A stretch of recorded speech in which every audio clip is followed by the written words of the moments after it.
പഴയ സർക്കാർ ഒരു ധാരണാപത്രം ഒപ്പിട്ടു. അപ്പം അതുകൊണ്ട് ഈ പദ്ധതിയുമായി മുന്നോട്ട് പോകൽ മാത്രമേ വഴിയുള്ളൂ. അതിൽ നിന്ന് പിന്നോട്ട് പോകാൻ കഴിയില്ല. ഇതാണ് ഇതിൻ്റെ ന്യായീകരണമായി ഇന്നത്തെ ഗവൺമെൻറ്റിൻ്റെ വക്താക്കൾ പറയുന്ന കാര്യം. അപ്പോൾ എന്താണ് വാസ്തവം? ഇവിടെ ഒരു കാര്യം ചിന്തിക്കേണ്ടത്, നമ്മുടെ രാജ്യത്ത് കേരളത്തിൽ മാത്രമല്ലല്ലോ കോൺഗ്രസ് പങ്കാളിത്തം വഹിക്കുന്ന, നേതൃത്വം വഹിക്കുന്ന സംസ്ഥാന ഗവൺമെൻറ്റുകളുള്ളത്. ഇന്ത്യയിലുള്ള കോൺഗ്രസ് നേതൃത്വം വഹിക്കുന്ന എല്ലാ സംസ്ഥാന സർക്കാരുകളും ഈ പദ്ധതിയുടെ ഭാഗമായാണ് പ്രവർത്തിക്കുന്നത്. ഒരു വിയോജിപ്പും ഒരു സർക്കാരും പുറപ്പെടുവിച്ചിട്ടില്ല. അവർ PM-ശ്രീ നടപ്പാക്കുന്നു, ഒപ്പിട്ടിരിക്കുന്നു. ദേശീയ വിദ്യാഭ്യാസ നയം എന്തൊക്കെയാണോ നിർദ്ദേശിക്കുന്നത് അതെല്ലാം അതേപോലെ നടപ്പാക്കാനും തയ്യാറായിരിക്കും. അപ്പോൾ പ്രസക്തമായ പ്രശ്നം കോൺഗ്രസിൻ്റെ നിലപാട് എന്ത് എന്നുള്ളതാണ്. കോൺഗ്രസിൻ്റെ നിലപാട് ഇന്ത്യയിലാകെ PM-ശ്രീയുമായി ബന്ധപ്പെട്ട് PM-ശ്രീ അംഗീകരിച്ചു പോകുന്നതാണ്. ഇതാണ് നമ്മുടെ അനുഭവത്തിലുള്ള കാര്യം. അത് കേരളത്തിലും നടപ്പാക്കാനിപ്പോൾ അവർ തയ്യാറാവുകയാണ്. PM-ശ്രീയുമായി ബന്ധപ്പെട്ട് ഉയർന്നു വന്ന പ്രശ്നങ്ങൾ എല്ലാവർക്കും അറിയാവുന്ന കാര്യങ്ങളാണ്. കഴിഞ്ഞ സർക്കാരിൻ്റെ കാലത്ത് PM-ശ്രീ ഒപ്പിടാത്തതിൻ്റെ ഭാഗമായി SSK ഫണ്ട് തടഞ്ഞു വെക്കുന്ന നിലയുണ്ടായി. ഇത് വിദ്യാഭ്യാസ മേഖലയെ വലിയ തോതിൽ വരിഞ്ഞു മുറുക്കുന്നതിനിടയാക്കിയ കാര്യമാണ്. വൻതോതിൽ വിദ്യാഭ്യാസ മേഖലയിൽ ചെലവഴിക്കുന്ന ഫണ്ട് SSK മുഖേനയുള്ളതാണ്. അതാകെ തടഞ്ഞു വെക്കൽ സാധാരണഗതിയിൽ ശരിയായിട്ടുള്ളൊരു കാര്യമല്ല. അത് സംസ്ഥാനത്തിൻ്റെ വിദ്യാഭ്യാസ മേഖലയിൽ പണം ചെലവിടുന്നതിന് തടസ്സമായിട്ടാണ് വരിക. ഇത് കണ്ടുകൊണ്ടാണ് അന്ന് പറഞ്ഞതുപോലെ LDF സർക്കാർ അക്കാലത്ത്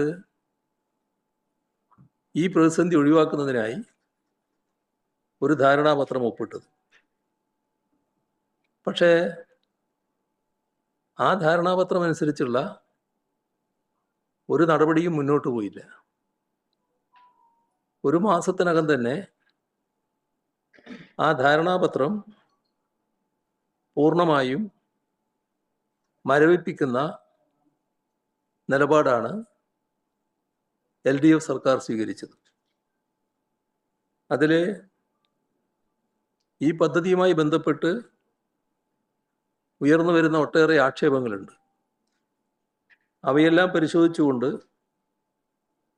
തുടർ നടപടി സ്വീകരിക്കാം എന്നാണ് LDF സർക്കാർ തീരുമാനിച്ചത്. അതിനായി നവംബർ 12, 2025 നവംബർ 12 സംസ്ഥാന സർക്കാർ കേന്ദ്രത്തിന് കത്തയക്കുകയും ചെയ്തു. കത്ത് നിങ്ങളെല്ലാവരുടെയും ശ്രദ്ധയിലുള്ളതാണ്. ആരുടെയെങ്കിലും ശ്രദ്ധയിലില്ലാതിരുന്നെങ്കിൽ അത് ലഭ്യമാകുന്നതിനും പ്രയാസം ഉണ്ടാവില്ല.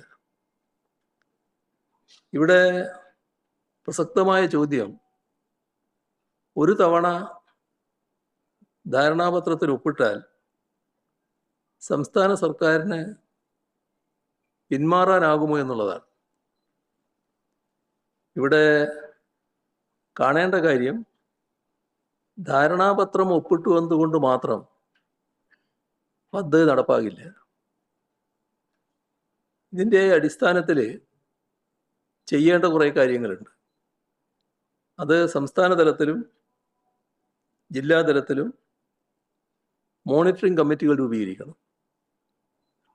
അതോടൊപ്പം പദ്ധതി നടപ്പാക്കുന്ന സ്കൂളുകളുടെ വിശദാംശങ്ങൾ കേന്ദ്ര സർക്കാരിനെ അറിയിക്കണം. ഇവിടെ കാണേണ്ട ഒരു കാര്യം, ഈ ധാരണാപത്രം ഒപ്പിട്ടതിന് ശേഷം അത്തരത്തിലുള്ള ഒരു നടപടിയും സ്വീകരിച്ചിട്ടില്ല, ഒരു കമ്മിറ്റിയും രൂപീകരിച്ചിട്ടുമില്ല. ഓരോ ബ്ലോക്കിലും 2 വീതം സ്കൂളുകളാണ് ഈ PM ശ്രീ സ്കൂളായി ഉയർത്തേണ്ടത്. അങ്ങനെയുള്ള ഒരു ലിസ്റ്റും കേരളത്തിൽ തയ്യാറാക്കിയിട്ടില്ല, അത് കേന്ദ്രത്തിന് നൽകിയിട്ടുമില്ല. അപ്പോൾ സാധാരണഗതിയിൽ അത്തരം സ്കൂളുകളുടെ ലിസ്റ്റ് സംസ്ഥാനം കേന്ദ്രത്തിന് കൈമാറുകയാണ് വേണ്ടത്. അതോടൊപ്പം തന്നെ മറ്റ് അനുബന്ധ നിബന്ധനകളുമാണ് ഈ ധാരണാപത്രത്തിലുള്ളത്. അപ്പോൾ സംസ്ഥാന സർക്കാർ ഇതിൽ പറയുന്ന കാര്യങ്ങളൊന്നും നടപ്പാക്കാൻ തയ്യാറാകുന്നില്ലെങ്കിൽ പദ്ധതിയുമായി മുന്നോട്ട് പോകാനാവില്ല. അതുകൊണ്ടാണല്ലോ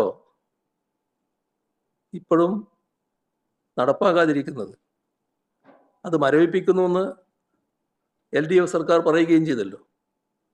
അപ്പോൾ നടപ്പായില്ല എന്ന വസ്തുത നിലനിൽക്കില്ലേ? നിങ്ങൾ മരവിപ്പിച്ചു എന്നുള്ളത് കൊണ്ട് മാത്രം ഒഴിവാകുന്നില്ല, ഇതിൻ്റെ ഭാഗമായി PMC നടപ്പാവുകയാണ് എന്ന നിലപാട് കേരളത്തിൽ വന്നിട്ടുണ്ട്. അപ്പോൾ LDF സർക്കാർ ധാരണാപത്രം മരവിപ്പിക്കുക, കീപ്പിംഗ് ഇൻ അബിയൻസ്, ഇതാണ് ഉപയോഗിച്ച വാക്ക്. അതുമായി ബന്ധപ്പെട്ട് കാര്യങ്ങൾ പരിശോധിക്കാൻ മന്ത്രിസഭ ഉപസമിതിയെ ചുമതലപ്പെടുത്തുകയുമാണ് ചെയ്തത്. അപ്പോൾ അവിടെ കിടക്കുകയാണ്. PM ശ്രീ നടപ്പാക്കുന്ന നിലയല്ല ഉള്ളത്.